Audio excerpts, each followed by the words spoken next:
आज का हमारा टॉपिक है एनआरआई बैंकिंग फ्रेमवर्क को लेकर के। तो एनआरआई कौन होते हैं, क्या डेफिनेशन है, सब चीजों को समझेंगे। तो एज पर द अगर फेमा के हिसाब से पढ़े या इनकम टैक्स के हिसाब से पढ़े तो डेफिनेशंस अलग अलग हैं। तो उन सभी चीजों के बारे में ध्यान से समझते हैं कि एनआरआई क्या होता है, एंड काफी इंपॉर्टेंट है ये। So is to understand the NRI and further the NRI status and NRI accounts, right. तो चलिए शुरू करते हैं। और अगर आपको कंप्लीट पीडीएफ चाहिए रिलेटेड टू सीआईबी तो सिंपली लिखना है CAIIB अपडेट्स, राइट। सिंपली ये लिखिएगा और व्हाट्सएप कर दीजिए टू द नंबर 8360944207 के ऊपर, and I be sharing all the details to. So the point it says कि रेगुलेट किया जाता है एनआरआई बैंकिंग को अंडर द फेमा, जो कि है फॉरेन एक्सचेंज मैनेजमेंट एक्ट 1999, जो रिजर्व बैंक ऑफ इंडिया के द्वारा दिया गया है। एंड डेफिनेशन को दो पर्सपेक्टिव के साथ समझ सकते हैं। One, it is as per the income tax act 1961, right, जो टैक्सेशन पर्पस के लिए रेजिडेंशियल स्टेटस के बारे में बताता है। दूसरा है फेमा 1999, जो रेगुलेट करता है बैंकिंग को, रेमिटेंसेस को एंड इन्वेस्टमेंट एक्टिविटीज को, एंड उसके हिसाब से बताता है, राइट। सो अगर हम फेमा के हिसाब से समझें तो ये डेफिनेशन होती है for banking purposes, remittance purposes, investment purposes. So FEMA की डेफिनेशन है कि एनआरआई वो पर्सन रेजिडेंट आउटसाइड इंडिया है जो कि सिटीजन है इंडिया का, या फिर पर्सन ऑफ इंडियन ओरिजिन है। अब बात आती है कि ये PROI क्या है, यानी कि पर्सन रेजिडेंट आउटसाइड इंडिया क्या होता है as per the FEMA. So person resident बनेगा इंडिया में अगर वो पर्सन इंडिया में रहता है पिछले फाइनेंशियल ईयर में 182 डेज से ज्यादा। So if a person is residing in India in the last financial year more than 182 days, तो वो पर्सन माना जाता है रेजिडेंट इन इंडिया। एंड उसका इंटेंशन है कि वो एक अनसर्टेन पीरियड के लिए, इंप्लॉयमेंट के पर्पज के लिए, बिजनेस पर्पजेस के लिए या वोकेशन पर्पज के लिए इंडिया में ही रहेगा, तो उसे हम क्या कहते हैं, we say a person to be resident in India. और अगर वो पर्सन रेजिडेंट ऑफ इंडिया नहीं है, यानी कि अगर तो वो 182 डेज से ज्यादा रहा है, राइट, फिर तो ठीक है। बट अगर उसका इंटेंशन नहीं है तो वो रेजिडेंट नहीं है, फिर वो पर्सन रेजिडेंट आउटसाइड इंडिया माना जाएगा। अगर वो इंडियन सिटीजन है एंड PIO है तो आप एनआरआई हो as per the FEMA. And अगर हम समझे as per the income tax definition, तो यहां पर डेफिनेशन का क्राइटेरिया जो है वो कहता है कि कंडीशंस है यहाँ पर डिफरेंट डिफरेंट। पहली कंडीशन ये है कि अगर आप किसी भी रेलिवेंट फाइनेंशियल ईयर में 182 डेज या उससे ज्यादा समय के लिए इंडिया में रहे। So it says if you are living in India for 182 days और more than it in a financial year, या तो वो कंडीशन है, या फिर आप एक साल में 60 दिन या उससे ज्यादा टाइम रहे हो, प्लस पिछले 4 सालों में, यानी कि 4 सालों में अगर आप 365 डेज या उससे ज्यादा टाइम के लिए रहे हो तो आप रेजिडेंट माने जाओगे। और अगर आप इनमें से कोई भी कंडीशन नहीं पूरा करते, यानी कि इन दो कंडीशन में और का साइन है, यानी कि पिछले साल में अगर आप तो 182 डेज या उससे ज्यादा टाइम रहे हो, पहली कंडीशन ये होगी। दूसरी कंडीशन है कि पिछले साल में आप 60 डेज या उससे ज्यादा दिन रहे हो, और पिछले 4 सालों में आप 365 डेज या उससे ज्यादा टाइम रहे हो, तो आपको रेजिडेंट माना जाएगा। अगर नहीं रहे हो तो आपको फिर एनआरआई कंसीडर कर लिया जाएगा, right. So that is a point related to it. So अगर आप एक इंडियन सिटीजन हो या फिर आप PIO हो, ठीक है, तो पर्टिकुलरली 60 डे रूल जो है वो 182 डेज का बन जाता है। एंड फाइनेंस एक्ट 2021 के बाद एक नई कैटेगरी आई है, that is a deemed resident. तो फाइनेंस एक्ट आया, let me just tell you in brief about it. Finance act आया 2021 और एक नई कैटेगरी बन गई। कौन सी category? That is a deemed resident category बन गई यहां पर। और ये कैटेगरी क्या कहती है, यानी कि इंडियन सिटीजन जिनकी ग्लोबल इनकम जो है वो किसी भी कंट्री में टैक्सेबल नहीं है, और इंडियन इनकम जो है, सो कंडीशन क्या है कि पहली कंडीशन है रिलेटेड टू ग्लोबल इनकम, कि जो ग्लोबल इनकम है वो टैक्सेबल नहीं है, नॉट टैक्सेबल, राइट, वो टैक्सेबल नहीं है। और दूसरी चीज उन्होंने बोल दी कि इंडियन इनकम जो है, जो इंडिया में आप इनकम कमा रहे हो वो आपकी 15 लाख से ज्यादा है, that is greater than 15 lakh. तो अगर आप इंडिया में स्टे कर रहे हो फॉर ग्रेटर देन और इक्वल टू 120 डेज, तो आपको डीम्ड रेजिडेंट माना जाएगा, राइट। आपको क्या माना जाएगा? डीम्ड रेजिडेंट माना जाएगा। लेकिन आपको एनआरआई कंसीडर नहीं किया जाएगा। This is the status as per the finance act 2021। इससे पहले सिर्फ दो ही डेफिनेशन थी। एक थी as per the income tax act 1961, जहां पर 182 डेज या 60 डेज वाला क्राइटेरिया था, और यहाँ पिछले 4 सालों में आपने कंबाइंडली 365 डेज रहे हो, या फिर पीआरओआई वाला क्राइटेरिया है जहां पर ग्रेटर देन 182 डेज आप स्टे कर रहे हो as per the fame act. Clear है? तो उसके हिसाब से आपको कंसीडर किया जाता है कि आप रेजिडेंट हो कि नॉन रेजिडेंट हो। Now as I told you, resident की status as per the income tax act, तो ये चीज क्लियर होगी ना भाई।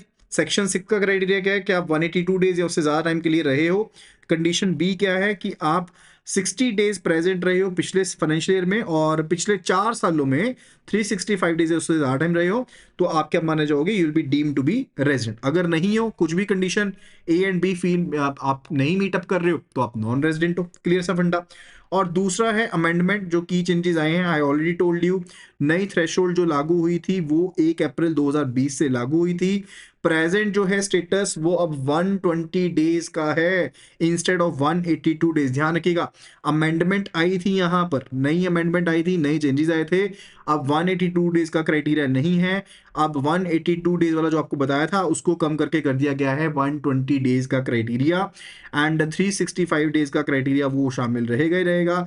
और साथ में मैंने आपको जैसे बताया इनकम का क्राइटेरिया ऐड हो गया है, and further that's related to deemed resident का स्टेटस। यहां पर डीम्ड रेजिडेंट की बात भी करी गई है, यानी कि कोई इंडियन सिटीजन अगर 15 लाख से ज्यादा अर्न कर रहा है और किसी और कंट्री में का रेजिडेंट में वो टैक्सेबल नहीं है, किसी और कंट्री में टैक्सेबल नहीं है, तो इंडिया में अगर इनकम उसकी 15 लाख से ज्यादा है, उसके केस में उसे रेजिडेंट कंसीडर किया जाएगा, and that's the case, right.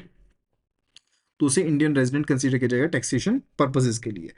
Now after that it's related to RNOR, resident but not ordinary resident। अब ये क्या स्टेटस होता है? What is this status? एक तो है कि रेजिडेंट है, लेकिन देन इट्स सेइंग रेजिडेंट हो लेकिन नॉट ऑर्डिनरी रेजिडेंट, राइट। सो अगर आप लॉन्ग एब्सेंस है अब्रॉड से, यानी कि आप अब्रॉड रहे हो पिछले 10 सालों में से 9 साल या उससे ज्यादा टाइम अब्रॉड रहे हो, या लिमिटेड स्टे रहा है आपका इंडिया में, यानी कि पिछले 7 सालों में आप 730 दिन से कम इंडिया में रहे हो, उसके केस में जो पीआईओ पर्सन है या इंडियन सिटीजन पर्सन है जिनका इनकम 15 लाख से ज्यादा है, वो तो देखो डीम्ड रेजिडेंट वाला तो स्टेटस अलग हो गया। लेकिन अगर आप ज्यादा बाहर रहे हो तो आप ऑर्डिनरी रेजिडेंट आपको कंसीडर नहीं किया जाएगा। यानी कि अगर आप पिछले 10 सालों में से 9 साल या उससे ज्यादा टाइम बाहर रहे हो, या फिर आप पिछले 7 सालों में 7 फाइनेंशियल ईयर में 730 दिन से कम समय आप इंडिया में रहे हो, तो आपको RNOR कंसीडर किया जाएगा, resident but not ordinary resident consider किया जाएगा, आपको ऑर्डिनरी रेजिडेंट नहीं मानेंगे, राइट। और पीआईओ स्टेटस कब मिलेगा? पर्सन ऑफ इंडियन ओरिजिन का स्टेटस मिलेगा अगर इनकम 15 लाख से ज्यादा है और पिछले साल में 120 दिन उससे ज्यादा रहे हो, और 365 दिनों में आप पिछले 4 सालों में 365 दिन उससे ज्यादा टाइम रहे हो, तो आपको person of Indian origin consider किया जाएगा। यहां तक की डेफिनेशंस क्लियर होगी। So we read about the income tax act. Income tax act के हिसाब से हमने देख लिया क्या क्राइटेरिया था। 182 डेज वाला क्राइटेरिया फाइनेंस एक्ट में खत्म कर दिया, अब ये 120 डेज वाला क्राइटेरिया बन गया, राइट। एंड फर्दर साथ में क्या कह दिया, अगर आप 60 दिन की जगह क्या क्राइटेरिया कर दिया, सॉरी आपने 60 दिन की जगह पर क्राइटेरिया कर दिया हुआ 120 डेज वाला, यानी कि अगर आप 120 डेज से ज्यादा रहे हो, राइट, एंड साथ के साथ अगर आप पिछले 4 सालों में 365 दिन रहे हो in 4 years greater than, basically in 4 financial years greater than equal to 365 days रहे हो, तो आपको क्या माना जाएगा? रेजिडेंट माना जाएगा। और डीम्ड रेजिडेंट का क्या क्राइटेरिया था? डीम्ड रेजिडेंट है कि कहीं पर और आपकी इनकम नहीं है, कहीं और इनकम नहीं है आपकी, आपकी इनकम इंडिया में है और वो ग्रेटर देन है 15 लाख, 15 लाख से ज्यादा है, तो उसके केस में आपको भाई टैक्सेबल माना जाएगा, यहां पर आपको रेजिडेंट माना जाएगा, राइट। और पीओए का स्टेटस सेम होता है एज जैसे हमने समझा था इनकम टैक्स एक्ट वाला, वही सेम स्टेटस यहां पर पीआईओ का स्टेटस है। क्लियर है चीज? चलिए अब एनआरआई की डेफिनेशन को समझो as per the FEMA. FEMA क्या कहता है? Foreign exchange management act. FEMA का फुल फॉर्म क्या है? बहुत सिंपल सा है, याद रखना, आ जाता है कई बार क्वेश्चन डायरेक्ट पूछ लेते हैं। फॉरेन एक्सचेंज मैनेजमेंट एक्ट, पहले होती थी रेगुलेशन, पहले रेगुलेशन होती थी, लेकिन उसके बाद 1999 का अपडेट आ गया, ठीक है, वो बन गया फॉरेन एक्सचेंज मैनेजमेंट एक्ट बन गया। सो इंडियन सिटीजन जो अब्रॉड रह रहे हैं, जो इंडिया से बाहर रहते हैं एम्प्लॉयमेंट पर्पज के लिए, बिजनेस पर्पज के लिए, वोकेशन पर्पज के लिए, उनको एनआरआई कंसिडर करते हैं।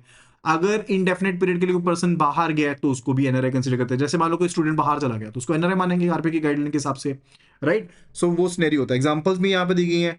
एम्प्लॉयज ऑफ फॉरेन गवर्नमेंट, अगर फॉरेन गवर्नमेंट्स हैं, इंटरनेशनल ऑर्गेनाइजेशंस के एम्प्लॉयज हैं, ठीक है, इंडियन मिशंस हैं ओवरसीज, वहां पर उन्हें क्या कंसिडर किया जाएगा, those will be considered NRI, ठीक है। और पर्सन ऑफ इंडियन ओरिजिन क्या है, person of Indian origin is related to former Indian citizen थे, यानी कि जिनके पास इंडियन सिटीजनशिप है कॉन्स्टिट्यूशन के अंदर, सिटीजनशिप एक्ट 1955 के अंदर, या फिर किसी ऐसी टेरिटरी का पार्ट थे जो बाद में इंटीग्रेट हो गई थी 1947 के बाद इंडिया में, वो भी basically person of Indian origin माना जाएगा।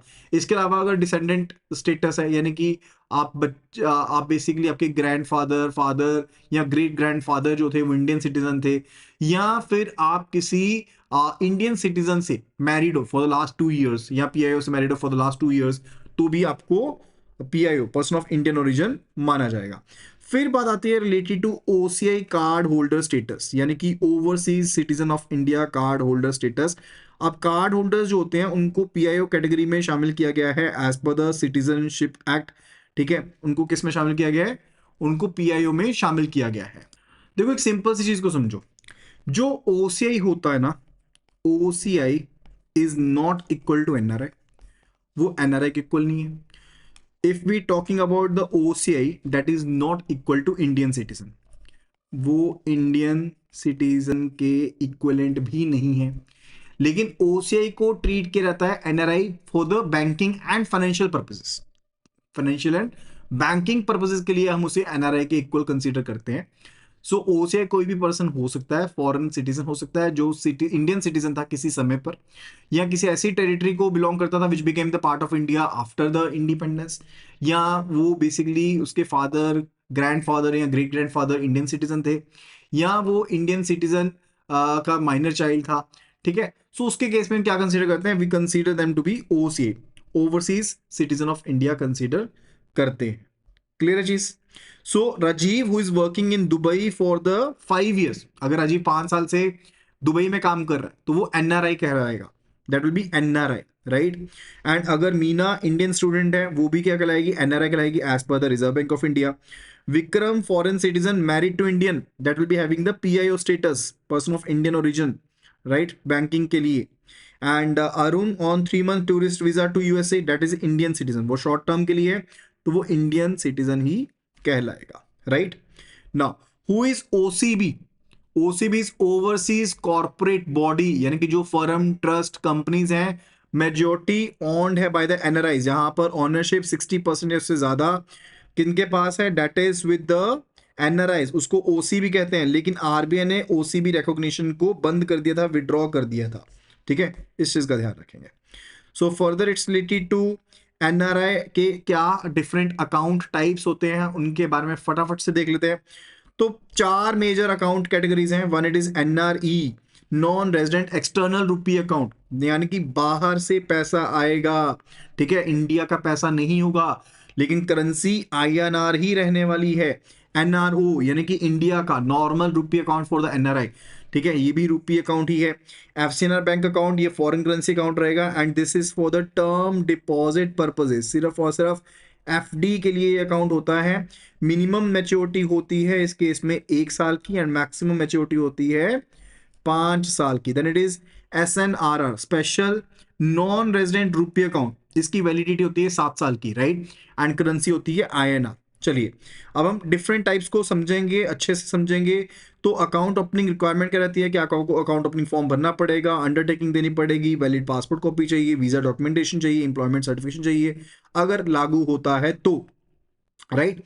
अब एनआरई अकाउंट्स में पैसे कहाँ कहाँ से आ सकते हैं, अगर तो देखो हम बाहर से बात करें, टेलीग्राफिक ट्रांसफर के थ्रू बाहर से पैसा भेज दिया, फॉरेन करेंसी चेक या फिर डिमांड ड्राफ्ट, या फिर ट्रांसफर कर सकते हो एनआरई अकाउंट से, एफसीएनआर अकाउंट से। अगर इंडिया में विजिट के दौरान आए हो तो ट्रैवलर चेक दे सकते हो एनआरआई स्टेटस कंफर्मेशन के साथ, या फिर करेंसी नोट्स को भी जमा करवा सकते हो। एनआरआई अकाउंट टाइप्स कौन सी अवेलेबल है, एनआरई अकाउंट, देखो एनआरई अकाउंट यानी कि नॉन रेजिडेंट एक्सटर्नल रुपी अकाउंट, इसका नाम में ही क्या आ रहा है, एक्सटर्नल आ रहा है। यानी कि पैसा आएगा बाहर से सिर्फ आएगा, और ये अकाउंट करंट अकाउंट भी हो सकता है, सेविंग फंड अकाउंट भी हो सकता है, आरडी भी हो सकती है, एफडी भी हो सकता है। अगर एफडी या आरडी है, ध्यान रखिएगा, तो ये इंपॉर्टेंट है कि ये मिनिमम टेन्योर जो रहेगा डेट इज ऑफ 1 ईयर, 1 साल का मिनिमम टेन्योर रहेगा। And if we talk about the NRE joint account rules, तो क्या अलाउड है एनआरआई पीआईओ के साथ आप ज्वाइंट अकाउंट ओपन कर सकते हो? यस, ओपन कर सकते हो, कोई रिस्ट्रिक्शन नहीं है। क्या रेजिडेंट रिलेटिव के साथ ओपन कर सकते हो? यस, कैन बी ओपन, लेकिन वहां पर रिस्ट्रिक्शन रहेगी, सिर्फ फॉर्मर और सर्वाइवर एफएस बेसिस पर अकाउंट ओपन होगा।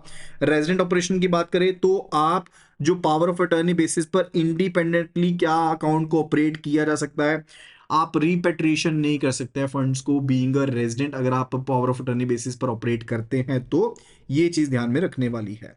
फिर है एनआरई अकाउंट परमिटेड क्रेडिट्स। कौन से क्रेडिट हो सकते हैं? बाहर से पैसा आ सकता है। इंटरेस्ट अर्निंग हो सकती है, जो आपने रिलेटेड अर्निंग की है उनकी इन्वेस्टमेंट हो सकती है, बिल्कुल वो भी क्रेडिट हो सकता है। अकाउंट ट्रांसफर हो सकता है क्या दूसरे अकाउंट से? देखो, एनआरई अकाउंट से भी पैसा ट्रांसफर हो सकता है, एफसीएनआर अकाउंट से भी पैसा हो सकता है, क्योंकि एफसीएनआर में भी पैसा बाहर से आता है, FCR foreign currency non resident account में भी पैसा बाहर से आता है, एनआरई अकाउंट से भी पैसा बाहर में आता है। ठीक है, जैसे मान लो कि ए पर्सन का अकाउंट है, उसके 2 एनआरई अकाउंट है, एक है एनआरई 1, एक है एनआरई 2, और एक है एनआरओ, और एक है एफसीएनआर। तो वो क्या कर सकता है कि एनआरई से एनआरई से ट्रांसफर कर सकता है, एफसीएनआर से ट्रांसफर कर सकता है, एनआरओ से ट्रांसफर कर सकता है, यस, एनआरओ से भी ट्रांसफर कर सकता है, लेकिन कितनी यहां पर लिमिट है? 1 मिलियन यूएसडी की लिमिट है। ठीक है, पर फाइनेंशियल ईयर लिमिट लगाई गई है, 1 मिलियन यूएसडी से नहीं कर सकते, सब्जेक्ट टू टैक्सेस वो पैसा ट्रांसफर कर सकते हो, not more than that. Account transfer उससे सबसे हो सकती है, मैच्योरिटी प्रोसीड्स हो सकती हैं, राइट। अगर लेट्स से अगर आपने इन्वेस्टमेंट एनआरई अकाउंट से की है तो मैच्योरिटी प्रोसीड एनआरई अकाउंट में डाल सकते हो, राइट। तो करेंट इनकम जो है आपकी, करंट इनकम जो आ रही है, क्या वो एनआरई अकाउंट में डाल सकते हो? नो, वो इनकम नहीं डाल सकते, that can not be done, वो चीज नहीं डाल सकते, आपको वो एनआरओ अकाउंट में पैसा डालना पड़ेगा। अब क्या क्या फैसिलिटीज अवेलेबल होती हैं? पूरा का पूरा पैसा आप बाहर लेके जा सकते हो, no issues in that, principal and interest freely repatriable है, कोई इश्यूज नहीं है, आपके ऊपर कोई टैक्स नहीं लगेगा जो भी आप इंटरेस्ट अर्न करते हो। नॉमिनेशन फैसिलिटी तो डेफिनेटली अवेलेबल है, टेम्परेरी ओवरड्राफ्ट फैसिलिटी भी आपको मिल जाती है 50,000 रुपए तक, एंड आपको 2 हफ्तों के बीच बीच में उसे क्लियर करना पड़ता है। एंड डेफिनेटली आप इसको रेजिडेंट फॉरेन करेंसी अकाउंट में भी कन्वर्ट कर सकते हो अगर आप परमानेंटली यहाँ पर शिफ्ट हो चुके हो। एंड आप गिफ्ट पर्पज के लिए एलआरएस के अंदर पैसे बाहर भेज सकते हो। एनआरई अकाउंट से पैसे क्या बाहर भेजे जा सकते हैं? देखो, वो बेसिकली इसका स्टेटस नहीं है, क्योंकि वो रेजिडेंट जो लिबरलाइज्ड रेमिटेंस स्कीम है ना, that's available for the residents of India, right, वो उनके लिए अवेलेबल है, not for such kind, right. फिर उसके बाद बात करते हैं, लेट्स से मिस्टर एक्स की ट्रांजेक्शन्स हैं, उनको समझते हैं। ठीक है, तो सेल ऑफ इनहेरिटेड प्रॉपर्टी, अगर इनहेरिटेड प्रॉपर्टी को आपने क्रेडिट करना है कहीं पे 45 लाख की, वो कहाँ जाएगी? वो बेसिकली एनआरओ अकाउंट में जाएगी। कहाँ पे जाएगा पैसा? वो एनआरओ नॉन रेजिडेंट ऑर्डिनरी रुपये अकाउंट में जाएगा, क्योंकि यहीं की प्रॉपर्टी है तो वहीं पे डालोगे।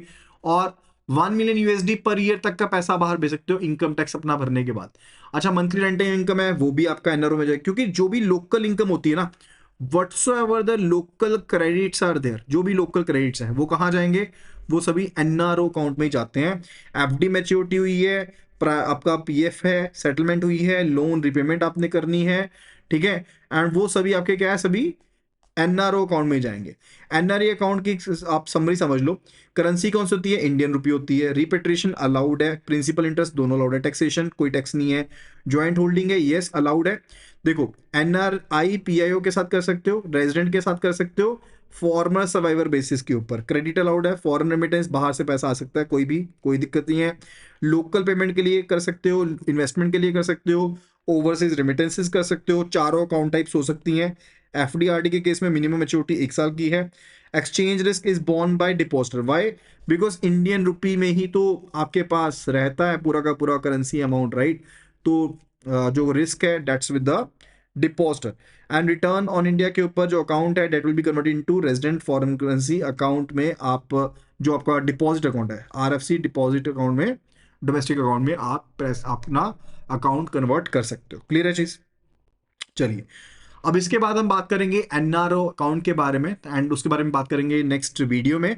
सो अगर आपको कंप्लीट पीडीएफ चाहिए तो अभी के अभी लिखो CAIRB update, just do mention CAIRB update और उसे व्हाट्सएप कर दो to the number 8360944207 and I will be sharing all the details with you. Thank you so much and see you again in the next video. Happy learning.